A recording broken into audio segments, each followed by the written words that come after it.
श्री स्वामीनारायण भगवान की जय। अक्षर पुरुषोत्तम महाराज की जय। गुणातीतानंद स्वामी महाराज की जय। भगत जी महाराज की जय। शास्त्री जी महाराज की जय। योगी जी महाराज की जय। प्रमुख स्वामी जी महाराज की जय।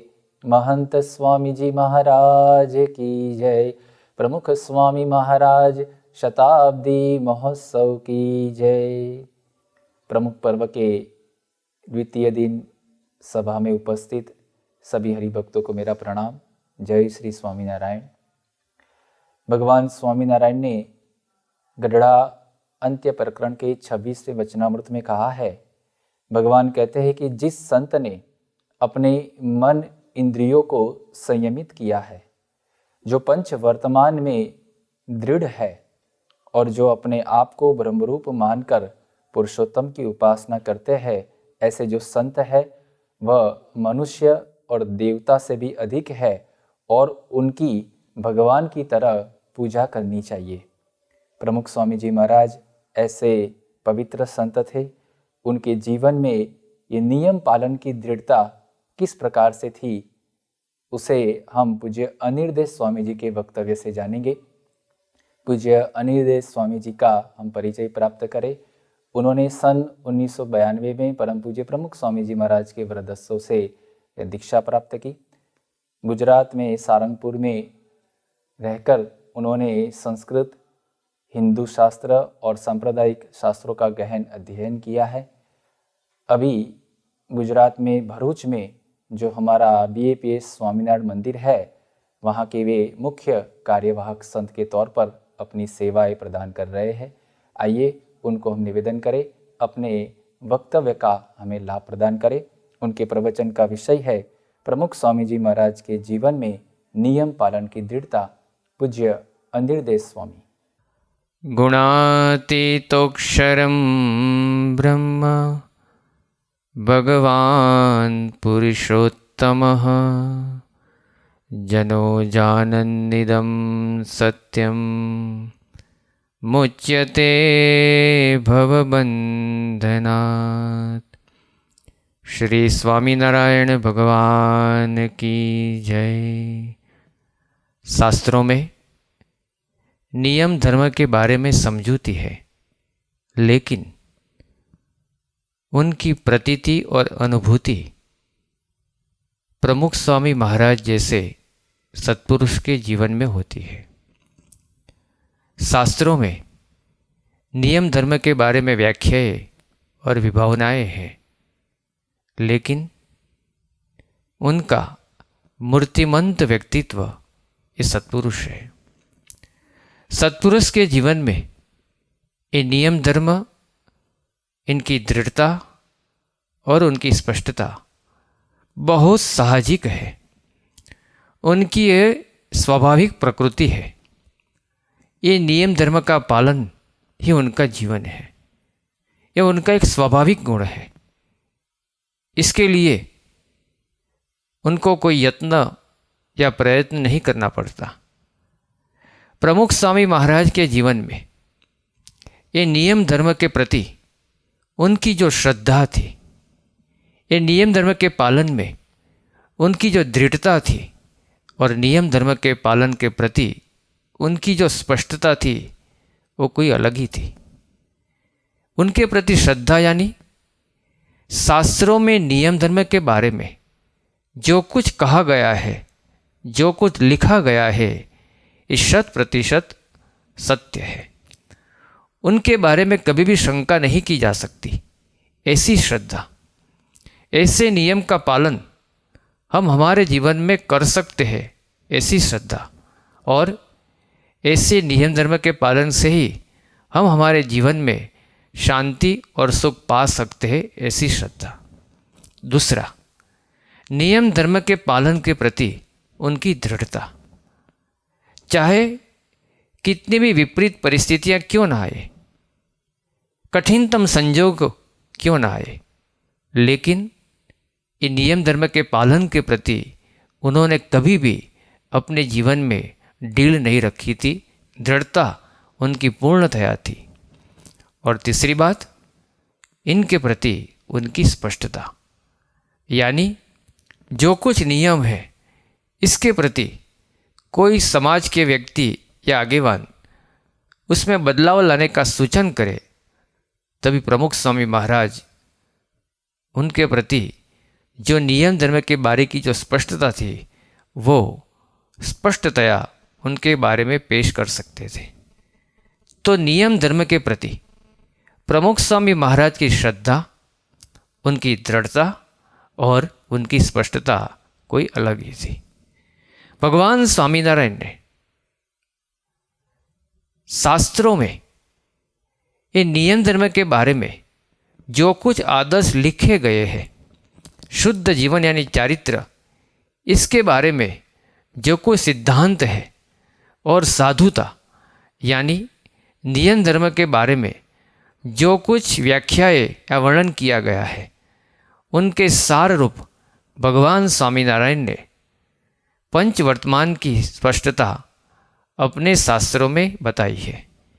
ये पंचवर्तमान में शास्त्रों में वर्णित सभी नियम समाविष्ट हो जाते हैं। ये पंचवर्तमान यानी निष्कामी वर्तमान, दूसरा निर्लोभी वर्तमान, तीसरा निस्वादी वर्तमान, चौथा निस्नेही वर्तमान और पांचवा निर्माणी वर्तमान। इस पंचवर्तमान के प्रति प्रमुख स्वामी महाराज की दृढ़ता कोई अलग ही थी, अनन्य थी। क्रमशः देखते हैं। पहला यानी निष्कामी वर्तमान, यानी अष्टांग ब्रह्मचर्य का परिपूर्ण पालन। शास्त्रों में अष्टांग ब्रह्मचर्य के बारे में जो कुछ बताया गया है, भगवान स्वामीनारायण ने अपने ग्रंथों में इसके बारे में जो कुछ आदर्श लिखे हैं, इसका पूर्णतया दर्शन प्रमुख स्वामी महाराज के जीवन में होता था। इस नियमों का अक्षरशः पालन उनके जीवन में था। ऐसे कहने की वजह हमको ऐसा कहना चाहिए कि इस नियम का पालन ही उनका जीवन था। सामान्य व्यक्ति इंद्रियों अंतकरण के बंधन में आ जाते हैं, उनके आवेश में आ जाते हैं, लेकिन प्रमुख स्वामी महाराज कभी भी और कहीं भी इंद्रियों अंतकरण की गुलामी में बंधन में नहीं आए थे। इंद्रियों अंतकरण की जंजीरों में कभी भी उनका जीवन नहीं आया था। वो पूर्णतया इंद्रियातीत थे, पूर्णतया मनोतीत थे और पूर्णतया गुणातीत थे। इंद्रियों अंतकरण के जो भाव होते हैं, उनका जो गुण होते हैं, उनकी जो अवस्थाएं होती है, ये अवस्था से परे, गुण से परे, भाव से परे पूर्णतया ये प्रमुख स्वामी महाराज का पूर्णतया गुणातीत अवस्था का दर्शन था। देश हो या परदेश, समूह हो या एकांत, युवा अवस्था हो या वृद्धावस्था, सामान्य नियम हो या बड़ा नियम, लेकिन सर्वदा सर्वत्र उनका अष्टांग ब्रह्मचर्य का पालन अक्षुण्ण था, अविरत था और अखंडित था। उस नियम के प्रति उनकी जो खटक थी, उनका जो लगाव था, ये कुछ अलग ही बात थी। 1972 की साल में प्रमुख स्वामी महाराज वडोदरा जिले के जंबूसर गांव में विचरण कर रहे थे। वहाँ नगर यात्रा का आयोजन था। नगर यात्रा पूर्ण हुई। एक हरिभक्त के घर में भोजन प्रसाद की व्यवस्था की गई थी। वहाँ भोजन लेने सब संत लोग, साथ के हरिभक्त सब आ गए, लेकिन प्रमुख स्वामी महाराज ने भोजन प्रसाद करने की मना कर दी। संत लोग ने पूछा, स्वामी कुछ शरीर में प्रश्न है, कुछ आदि या बीमारी है? तब प्रमुख स्वामी महाराज ने बताया, आज नगर यात्रा में लड़की का स्पर्श हो गया है, ऐसी मुझे शंका है। तब साथ में रहने वाले संत लोग और स्वयंसेवक ने बताया, स्वामी जी हम आपके साथी थे, हम आपसे अलग हुए ही नहीं है और हमने देखा है ऐसा कुछ हुआ ही नहीं है। लेकिन प्रमुख स्वामी महाराज ने फिर से कहा, मुझे ऐसी शंका है। तो उन्होंने भोजन करने का मना कर दिया। कोई स्थूल स्पर्श तो ये अष्टांग ब्रह्मचर्य के बारे में भंग होए ऐसा हुआ ही नहीं था। लेकिन थोड़ी भी शंका उनके नियम धर्म के प्रति कितनी दृढ़ता थी उनका दर्शन करवाती है। ऐसे छोटे छोटे नियम के प्रति दृढ़ता उनकी जीवन की अष्टांग ब्रह्मचर्य की कैसी दृढ़ता थी उनका दर्शन करवाती है। तो 1980 की साल में प्रमुख स्वामी महाराज लंदन के पास आया हुआ शहर आस्टन मंदिर में विराजमान थे। वहाँ शाम के 5 बजे वे भगवान के दर्शन करने की ओर चले तो कोई स्वयंसेवक बोला, अभी स्वामी जी महिलाओं को दर्शन देने के लिए आ रहे हैं। तुरंत ही प्रमुख स्वामी महाराज की मुखाकृति में बदलाव आ गया और वो बोलने लगे, ऐसी बात मत करो, तुमको ऐसा बोलना ही नहीं चाहिए और हम ऐसा सुन भी नहीं सकते। प्रसंग तो बहुत छोटा है, लेकिन प्रमुख स्वामी महाराज के जीवन में ये नियम पालन के प्रति कितनी दृढ़ता थी, कितनी स्पष्टता थी, ऐसा दर्शन और अनुभव सभी को हो गए। इस नियम धर्म के पालन के बारे में, उनके रक्षण के बारे में और उनके संवर्धन के बारे में उनका ब्रह्म तेज पूर्णतया विलसित होता था और सबको यह प्रतीत होता था, सब उसका अनुभव करते थे। चाहे छोटा सा नियम वो क्यों ना हो, लेकिन इस नियम के प्रति भी थोड़ा सा भी बदलाव या चेंजेस लाने की बात कोई करे तो प्रमुख स्वामी महाराज, चाहे आदमी बड़ा क्यों ना हो, लेकिन उनकी मोहब्बत में या उनकी श्रेय शर्म में नहीं आते थे। चाहे वो विश्व के मानधाता क्यों ना हो, चाहे वो अमेरिका के राष्ट्र प्रमुख बिल क्लिंटन के साथ मुलाकात हो या टांजानिया के राष्ट्र प्रमुख जूलियस नेयर के साथ की मुलाकात हो या यूएन के महामंत्री कोफी अन्नान के साथ की मुलाकात हो, लेकिन इस नियम के बारे में उन्होंने थोड़ी सी भी ढील नहीं ली है। चाहे विश्व के प्रसिद्ध महासमारोह में जाना हो, लेकिन प्रमुख स्वामी महाराज की दृढ़ता इसके बारे में लेश भी, तनिक भी ढील नहीं आई थी। 2000 की साल में इनों के महासदन में विश्व धर्म परिषद का आयोजन था।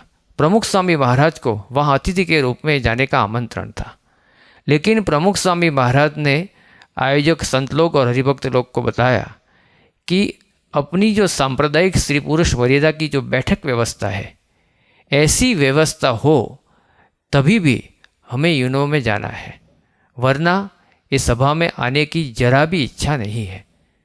तब BAPS के वॉलंटियर लोग और यूनो के जो आयोजक थे, उनके प्रयत्न से यह व्यवस्था तो हो गई। प्रमुख स्वामी महाराज का इस यूनो के महासदन में शांति का अद्भुत संदेश भी सभी ने सुना। जब ये सभा पूर्ण हुई, प्रमुख स्वामी महाराज निज निवास में पधारे, तभी उन्होंने संत लोग और कार्यकर लोग को बुलाया और बताया कि आज से नियम लो, ऐसे बड़े समारंभों में अपनी मर्यादा के अनुसार व्यवस्था न हो तो कभी भी जाने की इच्छा मत रखना, चाहे विश्व प्रसिद्ध समारंभ क्यों ना हो। इस नियम पालन के बारे में उनकी दृढ़ता कई और ही थी। नियम पालन के बारे में प्राण का त्याग हो तो हो जाए, लेकिन नियम का त्याग ना हो, ऐसी दृढ़ता उनके जीवन में थी। जब 1980 में अमेरिका के बोस्टन शहर में उनका कैटरेक्ट का ऑपरेशन था, डॉक्टर हचिनसन मुख्य डॉक्टर थे, लेकिन वहाँ प्रश्न यह था कि प्रमुख स्वामी महाराज की मर्यादा के अनुसार वहाँ मेल नर्स की व्यवस्था नहीं हो सकती थी। बहुत प्रयत्न किए, लेकिन कोई मेल नर्स मिलता नहीं था। तो डॉक्टर हचिनसन ने ऐसा सूचन किया कि क्या ऐसा हो सकता है कि ऑपरेशन के दौरान प्रमुख स्वामी महाराज को एनेस्थीसिया दी जाए और एनेस्थीसिया के बाद कोई फीमेल नर्स आए और जब वो जागृत हुई उसके पहले ही फीमेल नर्स निकल जाए, तो ऐसे बारे में कुछ प्रश्न है। ऐसा सूचन जब प्रमुख स्वामी महाराज को बताया, तब प्रमुख स्वामी महाराज ने दृढ़ता से कहा, सुसुप्ति में भी ऐसी मर्यादा भंग हम नहीं चला सकते। जो मर्यादा के अनुसार व्यवस्था न हो तो हमें ऑपरेशन करवाना नहीं है। उनकी आंखें के कैटरेक्ट का ऑपरेशन ये बहुत जटिल था, गंभीर था। आँख जाए तो जाए, लेकिन नियम का त्याग नहीं होना चाहिए, ऐसी दृढ़ता इनके जीवन में थी। इसलिए तो दुबई की प्रसिद्ध सत्संग सभा में धर्माचार्य पुष्पराज मुनि ने बताया था कि प्रमुख स्वामी महाराज के जीवन में अष्टांग ब्रह्मचर्य का पूर्णतया दर्शन होता है। उन्होंने आगे बताया, यदि कोई व्यक्ति अपने जीवन में एक दिन भी अष्टांग ब्रह्मचर्य का पालन करे तो उनका दर्शन करने हेतु देवताएं आते हैं। तो प्रमुख स्वामी महाराज ने तो सारे जीवन में अष्टांग ब्रह्मचर्य का परिपूर्ण पालन किया है। और उन्होंने आगे बताया, यदि इस दुनिया के सभी ब्रह्मचार्य की लाइन खड़ी कर दी जाए तो इसमें प्रमुख स्वामी महाराज को मैं प्रथम स्थान दूँ, इसमें जरा भी अतिशयोक्ति नहीं है। कितना अद्भुत प्रमाण ये पुष्पराज मुनि ने बताया। ऐसा ब्रह्मचर्य का परिपूर्ण दर्शन प्रमुख स्वामी महाराज के जीवन में था। उनके जीवन के सभी संजोगों में, सभी स्थलों में और सभी परिस्थितियों में उस नियम पालन के बारे में उनकी जो निश्चयात्मकता थी, उनकी जो मक्कमता थी, उनकी जो दृढ़ता थी और उनकी जो स्पष्टता थी, वो सामान्य व्यक्ति की बस के बाहर की ही बात थी। वो सामान्य मानव के जीवन में ऐसा हो ही नहीं सकता। इनके जीवन में दृढ़ता पूरी थी, लेकिन जड़ता तनिक भी नहीं थी। इस नियम पालन के बारे में उनकी अड़गता अखंडित थी, लेकिन आक्रामकता तनिक भी नहीं थी। उनके जीवन में स्वनियम पालन के बारे में कठोरता पूर्णतया थी, लेकिन कट्टरता तनिक भी नहीं थी।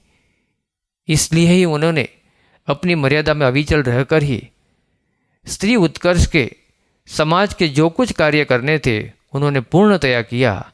यही उनके जीवन में अष्टांग ब्रह्मचर्य का कैसा पालन था वो बताता है। दूसरी बात है निर्लोभी वर्तमान, यानी अपने जीवन में किसी भी पदार्थ या व्यक्ति या वस्तु का लोभ नहीं करना। शास्त्रों में इस नियम धर्म के बारे में बहुत व्याख्याएं हैं, लेकिन ये निर्लोभी वर्तमान का पूर्णतया दर्शन हम प्रमुख स्वामी महाराज के जीवन में कर सकते हैं। प्राणी मात्र की प्रकृति है संग्रह करना, चाहे तुच्छ पदार्थ क्यों ना हो, लेकिन उनके प्रति ऐसी वृत्ति हर मनुष्य में होती है। जरूरियात से ज़्यादा संग्रह करके वो अशांति और दुख पाता है। केवल वस्तु का त्याग नहीं, लेकिन ऐसी वृत्ति का अभाव ही निर्लोभी वर्तमान है। चाहे कोई व्यक्ति गरीब हो, अकिंचन हो, उसके रहने के लिए बंगला भी ना हो, झोंपड़ा भी ना हो, कुछ बैंक बैलेंस भी ना हो, फिर उसे निर्लोभी कहना ये उचित नहीं है।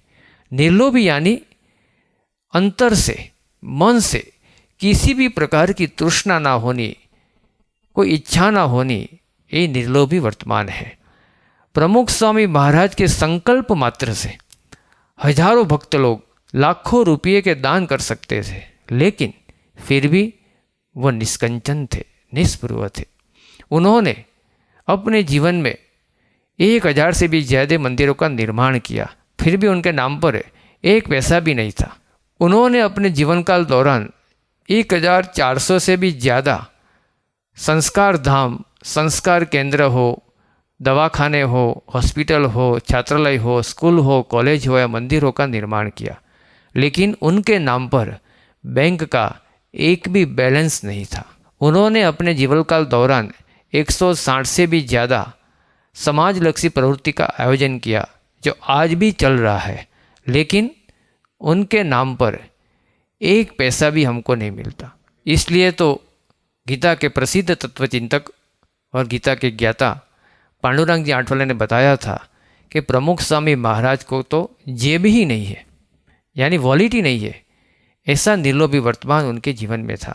प्रसंग बहुत प्रसिद्ध है। एक बार प्रमुख स्वामी महाराज अपने सेवक संतों के साथ आनंद विद्यानगर से मुंबई की ओर जा रहे थे। गुजरात एक्सप्रेस में उनका रिजर्वेशन था। जब आनंद स्टेशन से वो गाड़ी में बैठे और जिस डब्बे में उनका रिजर्वेशन था, थोड़ी देर के बाद टिकट चेक करने के लिए टीसी आए।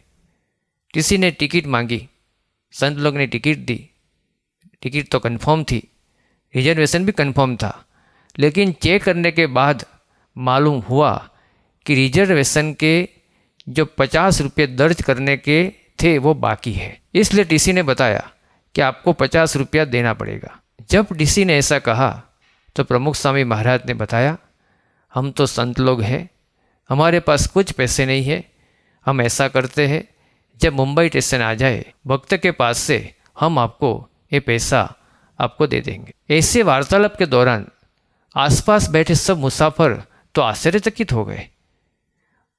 उन्होंने विचार किया कि प्रमुख स्वामी महाराज, उनकी प्रेरणा से इस समाज में लाखों और करोड़ों रुपया के समाज सेवा के कार्य होते हैं और उनके पास एक पैसा भी नहीं है। एक सद्गृहस्थ तो प्रेरणा हुई, उन्होंने 50 रुपये तो टीसी को दे दिए, लेकिन सभी के अंतर में, सभी के मन में प्रमुख स्वामी महाराज की निर्लोभी वर्तमान की ये आकृति, उनकी मूर्ति ये खड़ी हो गई कि कैसे निष्कंचन, कैसे निष्पृह पुरुष है कि एक पैसे भी उनके पास वो नहीं रखते हैं। 1974 की साल में जब प्रमुख स्वामी महाराज अफ्रीका की धर्म यात्रा में डोडोमा शहर से दार ए सलाम की ओर जा रहे थे। प्लेन की यात्रा थी, दार ए सलाम एयरपोर्ट आ गया और सब एयरपोर्ट की एग्ज़िट की विधि को पूर्ण करके गाड़ी में बैठ रहे थे। तब कुछ अधिकारी लोग आए और उन्होंने बताया कि प्रमुख स्वामी महाराज और संत लोग के सभी के सामान की जांच की जाएगी, क्योंकि हमको ऐसी इन्फॉर्मेशन मिली है कि वो डायमंड को लेके जा रहे हैं। सभी सामान गाड़ी में रख दिया गया था। वो सामान को वापस ले आए और अधिकारी लोग ने एक एक सामान की जांच की।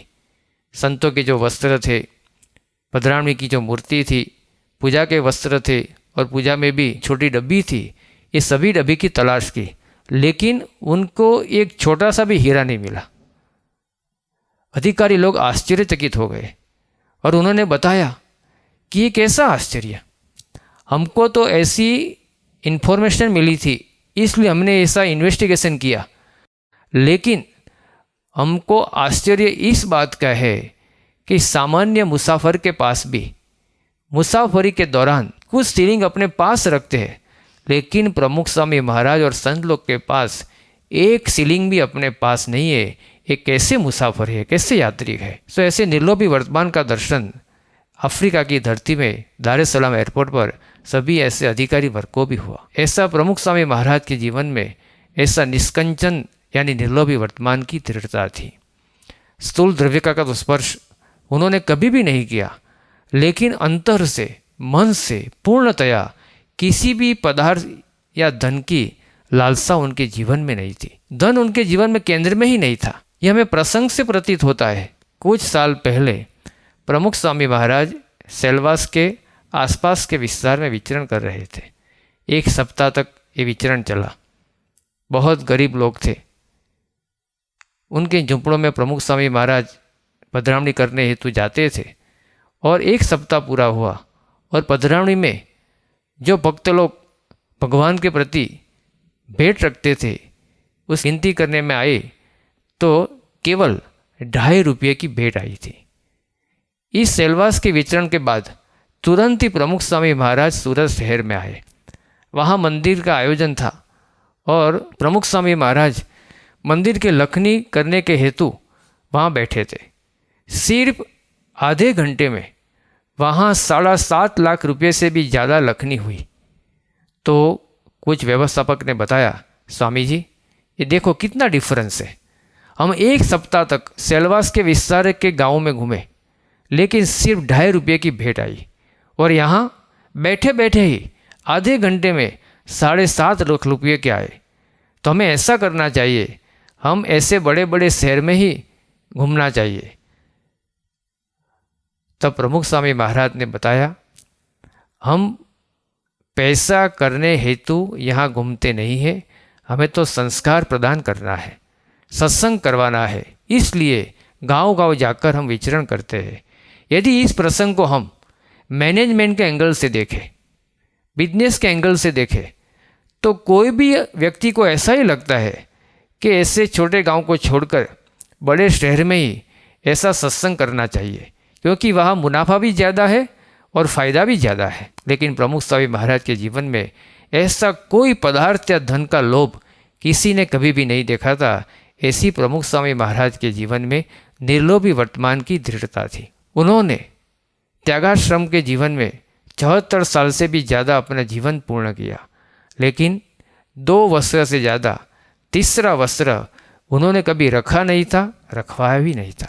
65 साल से भी ज़्यादा उन्होंने BAPS संस्था का प्रमुख पद शोभायमान किया, लेकिन प्रमुख के लिए अलग फंड तो क्या, लेकिन 1 पैसा भी उन्होंने कभी रखवाया नहीं था, रखा नहीं था। ऐसी निर्लोभी वर्तमान की पूर्ण प्रतिकृति या पूर्णतया दर्शन उनके जीवन में हम कर सकते थे।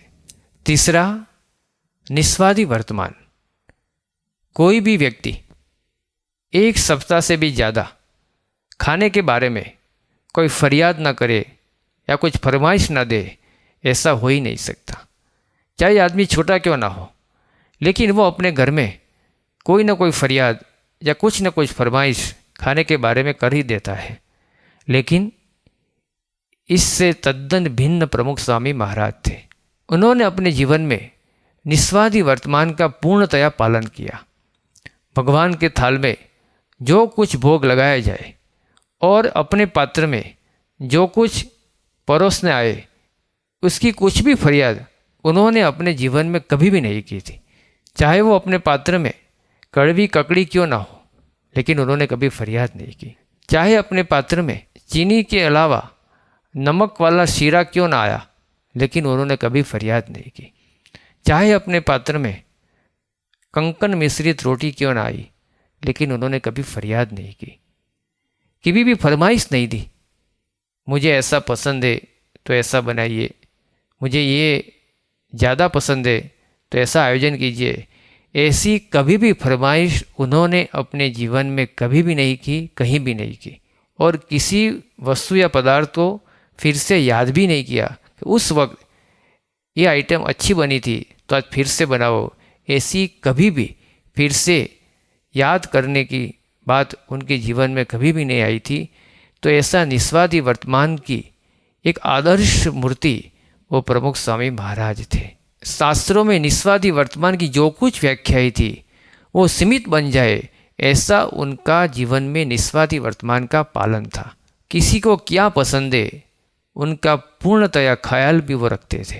किसी व्यक्ति को अपने स्वास्थ्य के अनुसार कैसी ज़रूरत है इसका भी ख्याल उनके जीवन में था। प्रमुख स्वामी महाराज 1982 की साल में खानदेश के वरखेड़ा गांव में विचरण कर रहे थे। भोजन प्रसाद हेतु वो बैठे थे। संत लोग सामने बैठे वाले हरिभक्त को परोसते थे। इस पंक्ति में जगमाल भाई नाम के एक भक्त भी बैठे थे। एक संत सीरो परोसने हेतु उनके पास गए। ये दृश्य प्रमुख स्वामी महाराज ने देखा।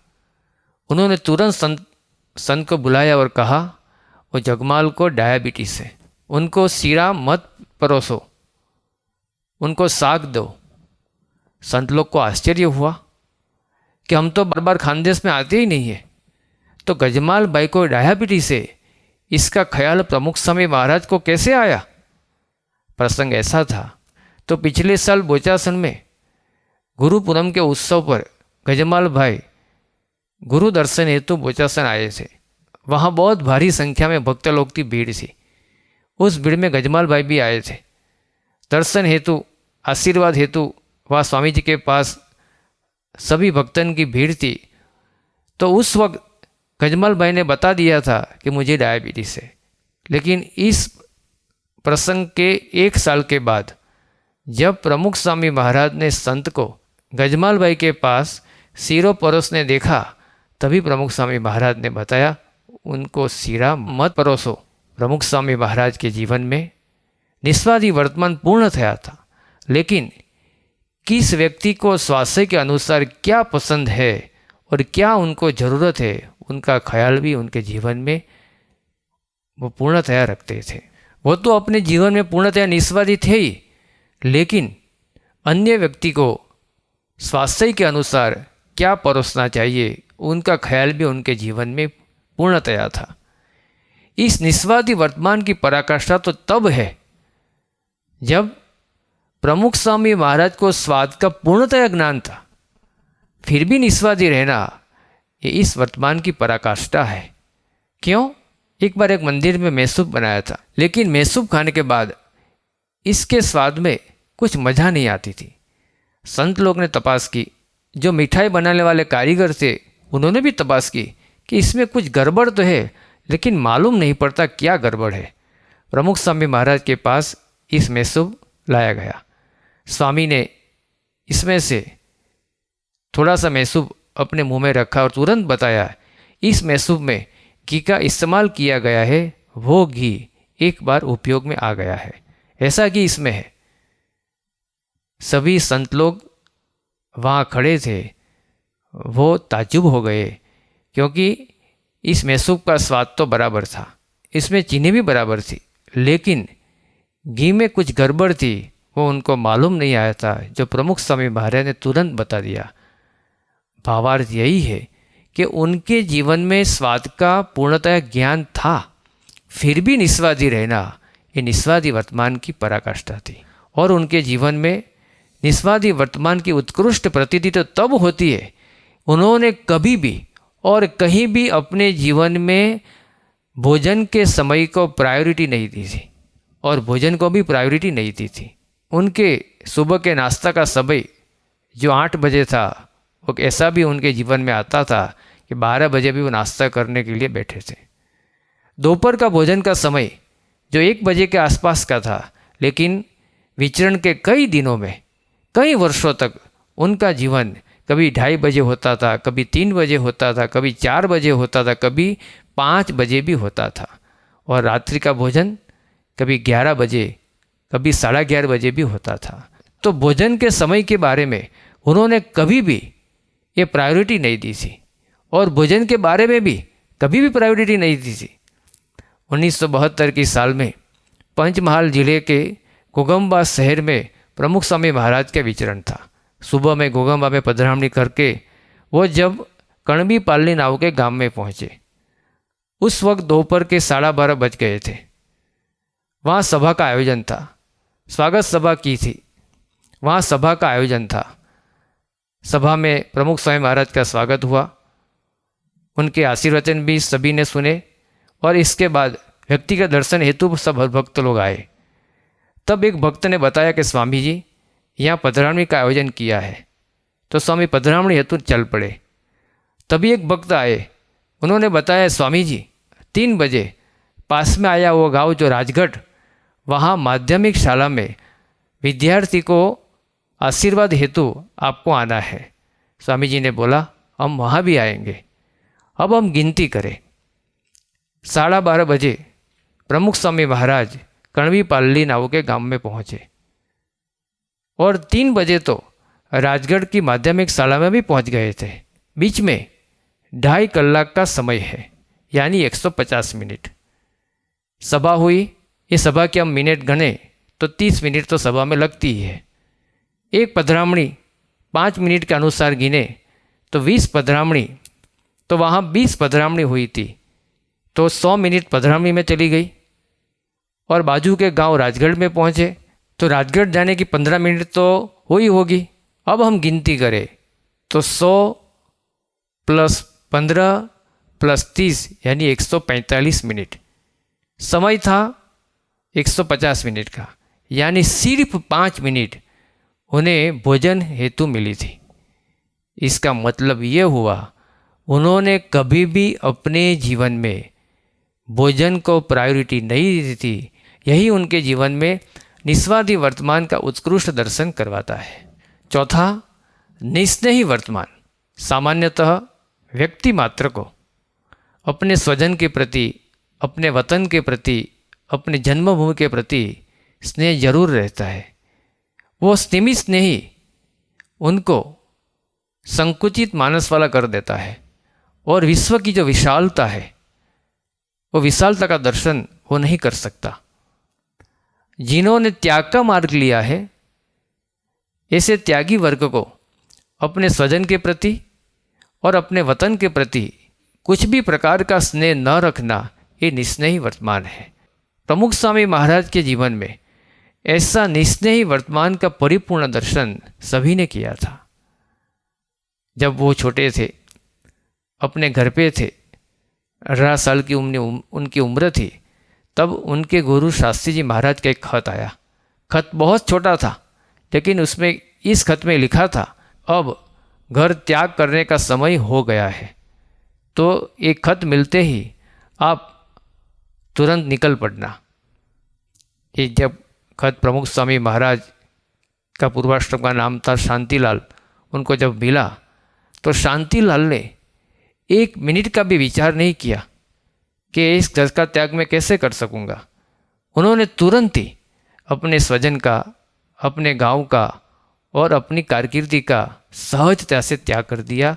ये निस्नेही वर्तमान की इस पराकाष्ठा उनके जीवन में पहले ही से ही थी। उन्होंने अपने 77 साल के जीवन में अपने संबंधी को या अपने स्वजन को याद किया हो, ऐसा एक भी प्रसंग किसी ने सुना नहीं है।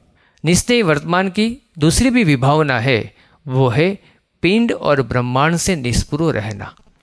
पिंड यानी अपना शरीर और ब्रह्मांड यानी विश्व। पिंड और ब्रह्मांड से निस्पृह रहना, वो भी निस्नेही वर्तमान की विभावना है। प्रमुख स्वामी महाराज के जीवन में ये ब्रह्मांड यानी विश्व के पदार्थ के प्रति कैसी एक निस्पृहता थी। 1977 के साल में वो लंदन के प्रवास में थे। एक भक्त की क्रोकरी की दुकान में गए। अत्यंत आधुनिक वो दुकान थी। इस दुकान में क्रोकरी जो कोई वस्तुएं थी इतनी बड़ी आलीशान थी, साथ में आने वाले भक्त लोग तो चकाचौंध हो गए कि कैसी आलीशान दुकान है। एक पदार्थ को देखे, एक वस्तु को देखे और दूसरी वस्तु को भूले, ऐसी अत्यंत आधुनिकतम इस पदार्थ की व्यवस्था इस दुकान में थी। सभी भक्त लोग एक दुकान की वस्तु में देखने में पड़ गए थे। तब प्रमुख स्वामी महाराज ने सहजता से बोला कि सब मिट्टी से ही बनी हुई है और मिट्टी में मिलने वाली है। ब्रह्मांड के पदार्थ मात्र के प्रति उनकी ऐसी सांख्य दृष्टि, ऐसी निस्पृहता उनके जीवन में थी।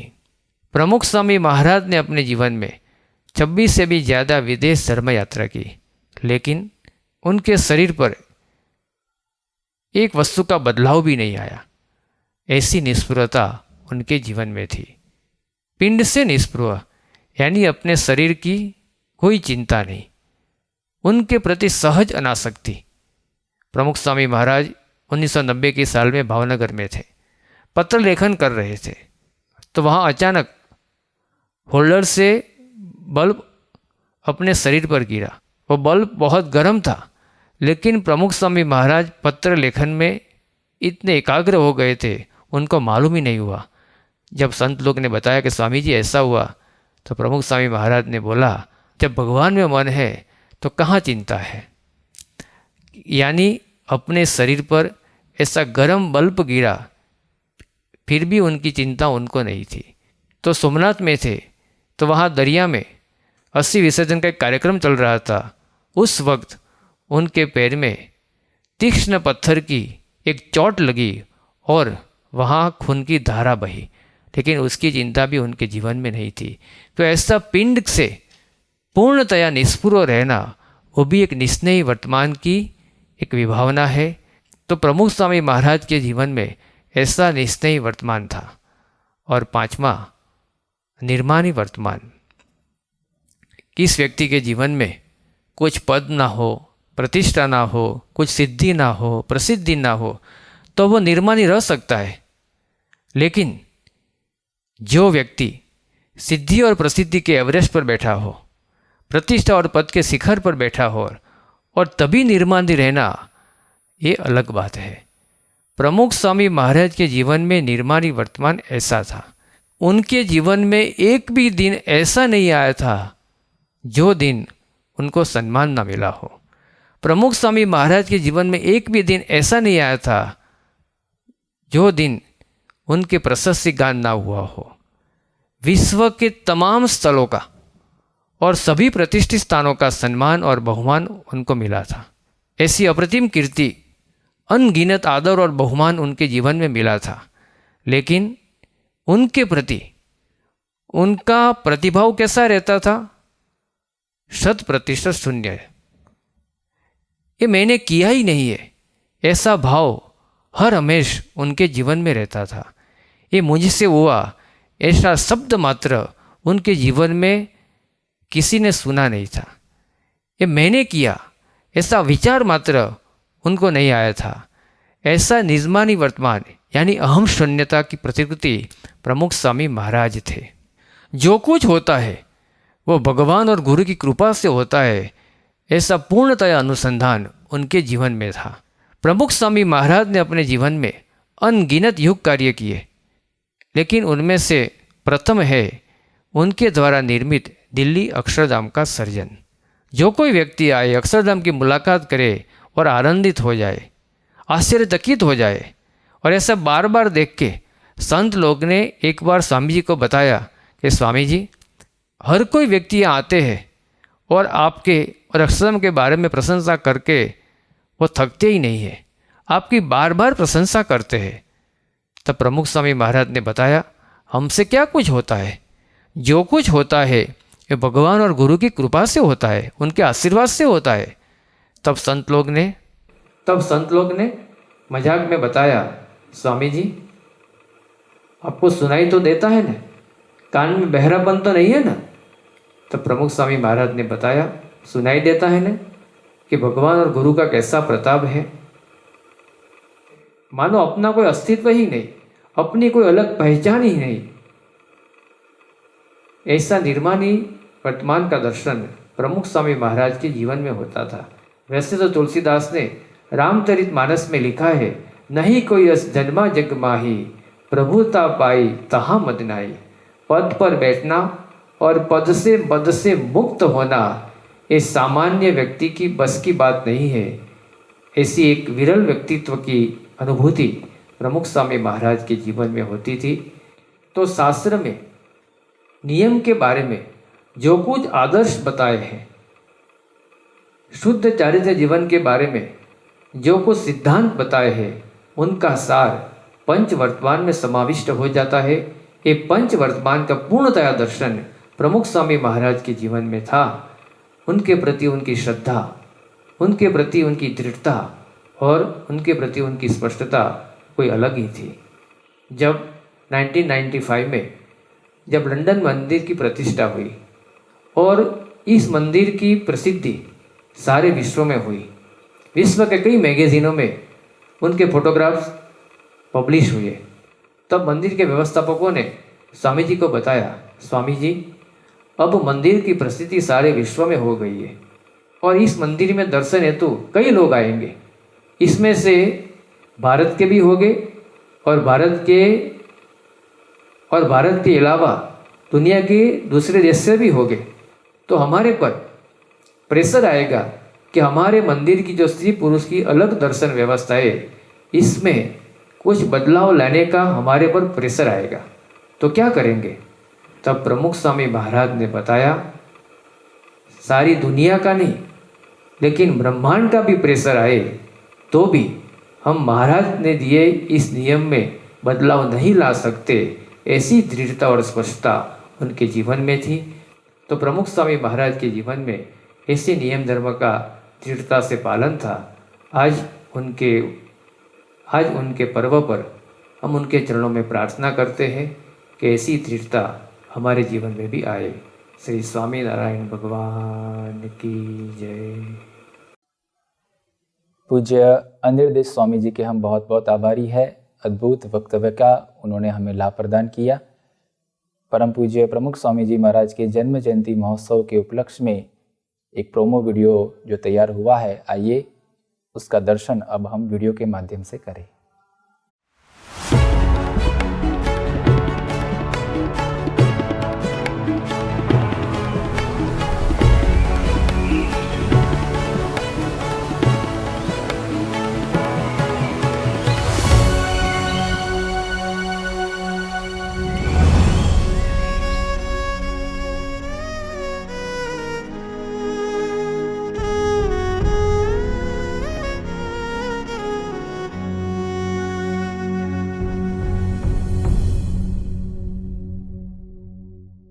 आज की सभा की पूर्णाहुति हम ध्येय मंत्र और विदाई श्लोक से करेंगे।